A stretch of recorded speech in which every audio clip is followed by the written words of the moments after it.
Hello friends, मैं अनु सोलंकी आज आप सभी का फिर से स्वागत करती हूँ। जैसे कि हमने अपने प्रीवियस लेक्चर में पढ़ा था लेजिस्लेचर के बारे में, उनके फंक्शंस, उनके पार्लियामेंट की और लेजिस्लेचर में डिफरेंसेस क्या होते हैं और इनकी जो पार्ट्स हैं, यानी कि पार्लियामेंट के जो मेजर कंपोनेंट्स आप उनको बोल सकते हैं, लाइक राज्यसभा एंड लोकसभा, उनकी पावर्स के बारे में हमने काफ़ी डिटेल में पढ़ा था। तो अब हम चलते हैं इसी चैप्टर में आगे कि आगे की जो टॉपिक्स हैं उनको हम और डिटेल में पढ़ सकें। तो हम स्टार्ट करते हैं।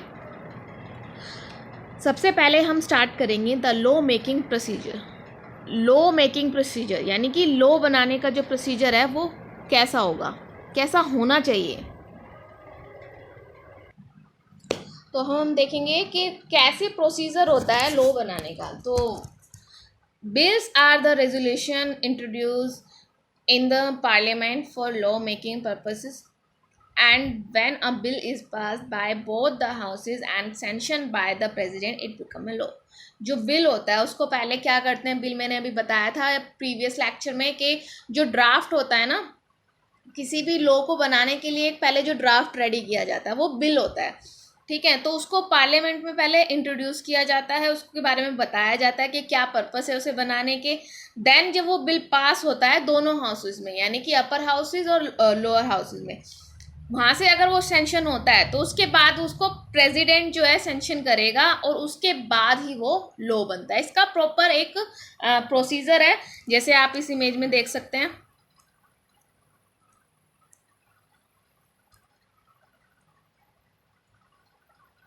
बिल आपको दिखाई दे रहा होगा, ठीक है। बेसिकली बिल जो है इंट्रोड्यूस किया जाता है, ठीक है। हाउस में इंट्रोड्यूस करेंगे पहले उसको कि मनी बिल है, नॉन मनी बिल है, कैसा बिल है, तो उसको पहले इंट्रोड्यूस करेंगे। एंड उसके बाद बिल सेंड टू कमिटी और discussed in the houses itself, यानी कि जिस हाउस में वो जा रहा है, जिस कमिटी में वो जा रहा है, वहाँ पे पहले वो डिस्कस होगा, ठीक है। कमेटी जो है वो फिर रिपोर्ट देती है कि मतलब उस बिल के बारे में उनकी क्या रिपोर्ट है, हाउस ने एक्सेप्ट किया है नहीं किया है, उसकी वो रिपोर्ट देते हैं, ठीक है। देन इसके ऊपर एक डिटेल में डिस्कशन होता है हाउस के अंदर ही कि बिल जो है उसके बारे में जितनी भी डिटेल उनको मिली है, यानी ओवरऑल जब रीडिंग होती है तो उसके बाद पता चलता है कि बिल में एक्चुअल में है क्या, तो उसके बारे में हमें पता चलता है। देन बिल इज एक्सेप्टेड और रिजेक्टेड, यानी बिल को एक्सेप्ट किया, रिजेक्ट किया, कितनी मेजॉरिटी मिली, ठीक है। उसके बाद दूसरे हाउस में सेंड किया जाता है, यानी भेजा जाता है। अदर हाउस अगर उसे अप्रूव कर देता है या फिर उसके अंदर कोई उसकी अगर कोई रिकमेंडेशन है तो वो उसको देता है। देन अगर रिक्वायर्ड है तो पार्लियामेंट में एक जॉइंट सेशन होगा, दोनों हाउसेज वहाँ पर होंगे इफ रिक्वायर्ड, यानी ये हमेशा नहीं होता, अगर रिक्वायर्ड होती है तो इसको किया जाता है। आफ्टर दैट प्रेसिडेंट अप्रूव करेगा या फिर उसको प्रेसिडेंट के पास जब ये जाए, जब दोनों हाउसेज में इसकी मेजॉरिटी मिल जाएगी तो प्रेसिडेंट के पास जाता है। प्रेसिडेंट या तो इसको अप्रूव कर देगा या फिर इसको वापस भेजता है रिकंसिडर करने के लिए। And then after bill become a law. ये इसका प्रॉपर प्रोसीजर है, यानी हम इसको अगर शॉर्ट में देखें तो कि जो बिल है सबसे पहले उसको इंट्रोड्यूस किया जाता है कि वो मनी बिल है, नॉन मनी बिल है, उसको फिर कमेटी के पास भेजा जाता है। देन वो हाउसेज में जाएगा, पहले हाउस में जाएगा तो वहाँ पर 3 रीडिंग होती हैं, फिर दूसरे हाउस में जाएगा वहाँ पर 3 रीडिंग होती हैं।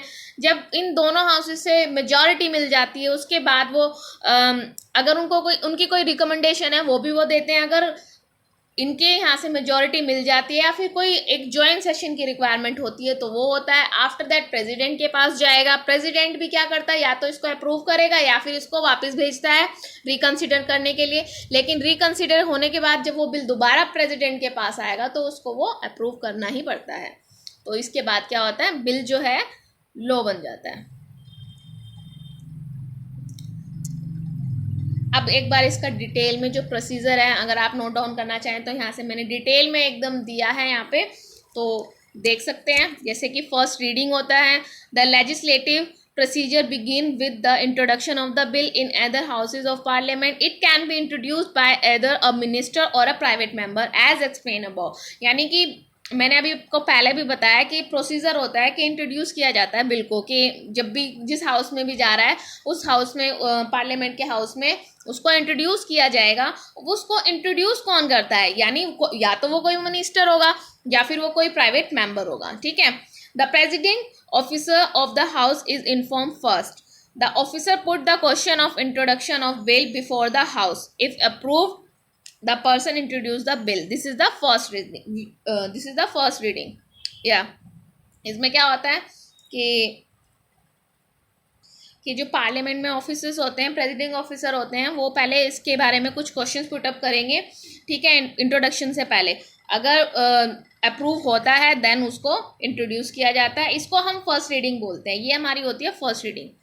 आफ्टर दैट सेकेंड, स्टेज 2 क्या होती है, इसको पब्लिश किया जाता है ऑफिशियल गजटेड के पास, ठीक है।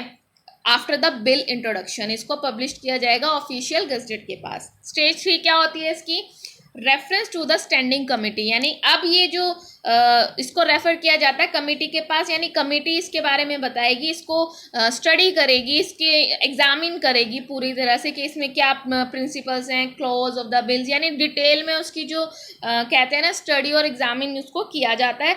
After consideration the committee submit a report on the bill to the house, यानी जब ये सारा कंसिडर कर लिया जाता है, इन सब की एग्जामिन कर लिया जाता है, इसकी स्टडी कर ली जाती है, बिल में है क्या एक्चुअल में, तो वो सारी चीज़ों की जो रिपोर्ट है वो बनाई जाती है और उसको सबमिट किया जाता है। This report serves as reliable advice by the house.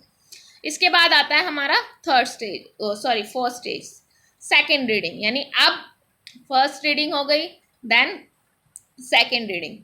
This is very crucial stage. A general discussion take place over the bill in the house, यानी अब क्या होता है सेकेंड रीडिंग में डिस्कशन करते हैं। ये काफ़ी क्रूशियल होती है क्योंकि जब डिस्कशन होता है तो सबके पॉइंट ऑफ व्यू उस चीज़ को लेके अलग अलग निकलते हैं, तो फिर उसमें थोड़ी सी आर्ग्यूमेंट भी हो जाती है, वो डिस्कशन आर्ग्यूमेंट में भी चेंज हो जाता है, तो वहाँ पे जनरल डिस्कशन होता है, ठीक है। स्टेज 5 आती है हमारी third reading. After the completion of the second reading the member in charge can move that the bill be passed.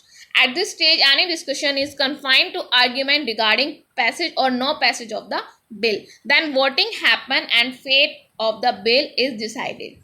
Third reading में क्या होता है कि जो इंचार्ज हैं, ठीक है, अब उस बिल को पास करना है। उस डिस्कशन के बाद जो आर्ग्यूमेंट हुई हैं, जो रिगार्डिंग जिस भी पैसेज या जिस भी पेज के ऊपर, जिसमें पैसेज में या फिर कोई भी ऐसी मतलब बिल में ऐसी कोई उनको ऐसी प्रॉब्लम लगी है जहाँ पर डिस्कशन हुआ है, काफ़ी आर्ग्यूमेंट हुई है, तो वो अपनी कुछ रिकमेंडेशन दे सकते हैं थर्ड रीडिंग में। इफ़ ऐसा होता है तो then bill is sent in the other house, यानी जब वहाँ से ये सारी चीज़ें हो जाती है कि एक हाउस में उसमें प्रॉपर आर्ग्यूमेंट हो चुकी है, प्रॉपर डिस्कशन हो चुका है, रीडिंग हो चुकी है, 3 रीडिंग हो चुकी हैं, उसके बाद अगर उनको लगता है कि इसमें कुछ ऐसे रिकमेंडेशन होनी चाहिए तो वो देते हैं, अदरवाइज वो दूसरे हाउस में उसको भेज देते हैं। अब दूसरे हाउस में जब भेजते हैं तो वहाँ पे भी क्या होगा, उसको भी ऐसे ही प्रोसीजर से लिया जाएगा कि फर्स्ट रीडिंग होगी, सेकेंड रीडिंग होगी, थर्ड रीडिंग होगी। उसके बाद होता है हमारा स्टेज 7। जब अदर हाउस में यानी कि सेकेंड हाउस में उसको भेजा जा रहा है, जब वहाँ से भी उसको अप्रूवल मिल रहा है तो उसके बाद वो प्रेसिडेंट के पास जाता है। जब प्रेसिडेंट इसको अप्रूव कर देगा, पास कर देता है, यानी दोनों हाउसेज में से आ गया है, ठीक है, अब उसको पास करना है, अप्रूव करना है, तो वो वही है प्रेसिडेंट के पास जाने के बाद ही जो बिल है वो क्या बनता है, लॉ बनता है। He may return the bill with suggested changes for reconsideration of the house of its origin, यानी उसके पास ये पावर है कि वो चाहे तो उसको भेज सकता है रिकंसिडर करने के लिए।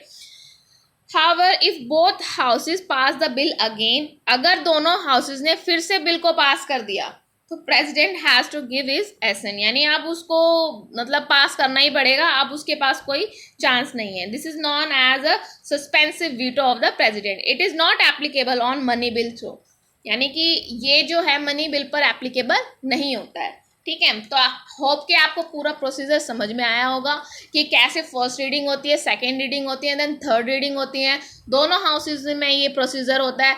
उसके बाद ही प्रेसिडेंट के पास जाता है, कमिटीज़ होती हैं, डिस्कशंस होते हैं और आर्ग्यूमेंट सेशंस होते हैं। तो अगर रिक्वायर्ड है तो इन दोनों हाउसेज की जो सेशन है वो भी एक साथ होते हैं। उसके बाद ही कोई जो बिल है वो क्या बनता है, लॉ बनता है। तो होप कि ये आपको डिटेल में पता चल गया होगा कि एक जो बिल है वो कैसे लॉ बनता है।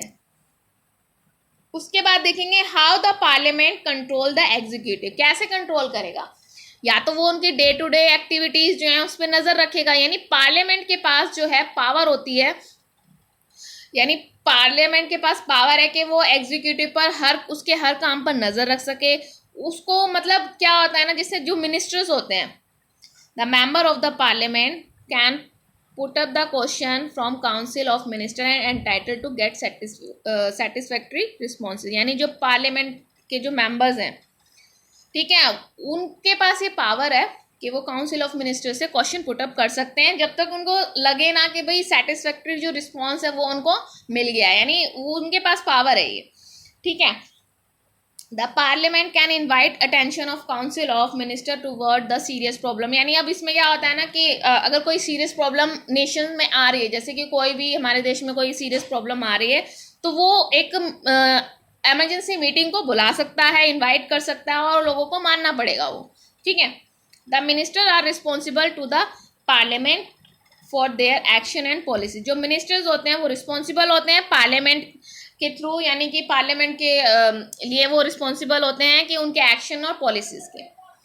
Parliament has the right to enjoy the no confidence motion also against the government, या ये भी बिल्कुल करेक्ट है। तो बेसिकली अगर हमें देखा जाए तो how the parliament control the executive, कैसे कर सकता है एग्जीक्यूटिव को कंट्रोल, कि वो उसकी जो डे टू डे एक्टिविटीज़ हैं उन पे वो नज़र रखें, उनके जो पावर है, पार्लियामेंट की जो पावर है वो उसमें पता चले उनको कि है क्या, एक्चुअल में पावर क्या है पार्लियामेंट की, कि वो कभी भी कोई भी सेशन बुला सकते हैं, ठीक है, इनवाइट कर सकते हैं।